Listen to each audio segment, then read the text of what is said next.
శ్రీరామ జయం. ఇదం విష్ణుర్విచక్రమే త్రేధా నిదధే పదం. విశ్వమంతా వ్యాపించిన శక్తికి విష్ణువు అని పేరు. మాఘమాసం ప్రారంభం ఇది ఈనాటి విశేషం. శిశిర ఋతువు ప్రారంభం. ఈనాడే మనం మాసం మార్పు, ఋతువు మార్పు అనే రెండింటిని స్మరించుకుంటూ ఉంటాం. అఘము అంటే పాపము అని అర్థం. ఏవైనా తెలిసి తెలియక షణ్నిమిత్తములతో మనం చేసిన పాపాలన్నీ తొలగించేటటువంటి మాసం మాఘమాసం. మధుశ్చ మాధవశ్చ శుక్రశ్చ శుచిశ్చ నభశ్చ నభస్యేషశ్చోర్జశ్చ సహశ్చ సహస్యశ్చ తపశ్చ తపస్యశ్చ తేయం విష్మోయశ్చ నోద్వేష్టితం వో జంభే తథామి అని పేరు. వేదంలో ఈ 12 మాసాలకు ఇలా పేర్లను వేదం సూచిస్తుంది.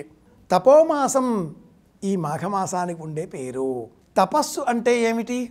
ఒక మంత్రాన్ని, ఒక లక్ష్యాన్ని, ఒక దైవ రూపాన్ని మనసులో నిలుపుకొని ఆ రూపం పైన, ఆ మంత్రం పైన, ఆ లక్ష్యం పైన తదేక దృష్టితో ధ్యానం చేయడం, ఇదే తపస్సు. పెద్దగా బరివి గడ్డాలు పెంచుకొని, చేతిలో దండకమండలాలు పుచ్చుకొని, కాషాయ వస్త్రాలు ధరించి, నిడిపోయినటువంటి కేశపాశములతో చెక్క పాదరక్షలు వేసుకొని ఇలా ఉంటేనే తపస్సు చేసేటటువంటి మహర్షి అనడానికి వీలు లేని కాలం ఇది. నిజం కూడా. నిత్య జీవితంలో మనం వ్యవహరిస్తూ సమస్త పనులను చక్కబెట్టుకుంటూ కూడా మునివలే, మహర్షి వలె జీవితాన్ని కొనసాగించవచ్చు. ఇది శాస్త్ర ప్రమాణం. ఒక మంత్రాన్ని మనం స్వీకరించి ఆ మంత్రాన్ని మనస్సులో నిరంతరం స్మరిస్తూ ఉంటే అతడు తపస్వి అవుతాడు. తప ఇది తపో అనే వాక్యాన్ని మనం గమనించినట్లయితే తపస్సు చేసేటటువంటి వాడు శుచి అంటుంది వేదం.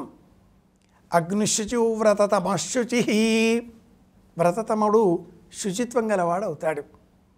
తపస్వి లక్ష్యాన్ని మనసులో నిలుపుకొని సంకల్పం చేసిన రూపంలో దైవాన్ని కన్నులలో మనసులో భద్రపరచుకొని ఆ దైవానికి సంబంధించిన నామాన్ని లేక మంత్రాన్ని గురూపదేశం ద్వారా స్వీకరించి మననం చేస్తూ ఉండడం.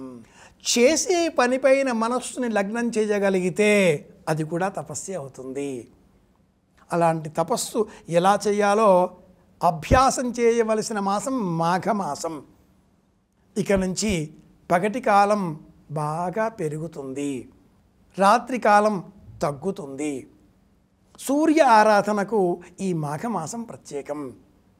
మాఘ ఆదివారాల పేరిట సూర్య ఆరాధన చేయడం, రథసప్తమి పేరిట సూర్య రథాన్ని వాకిలిలో చిత్రించడం, సూర్య స్తోత్రాలను ఈ మాసమంతా కూడా అధ్యయనం చేయడం, సూర్య సంబంధిత మంత్రాలని పారాయణం చేయడం ద్వారా గురువు అనుగ్రహాన్ని మనం సంపూర్ణంగా పొందగలుగుతాం.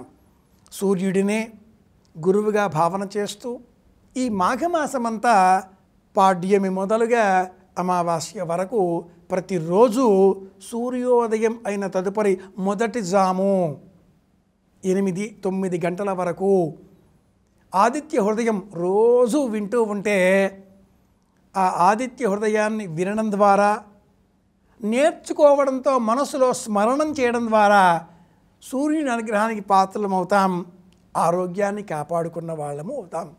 తతో యుద్ధ పరిశ్రాంతం సమరే చింతయా స్థితం అంటూ ఆదిత్య హృదయం ప్రారంభమవుతుంది.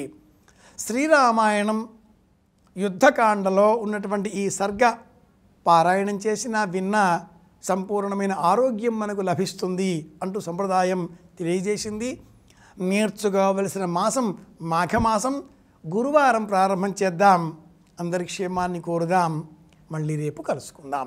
శుభమస్తు.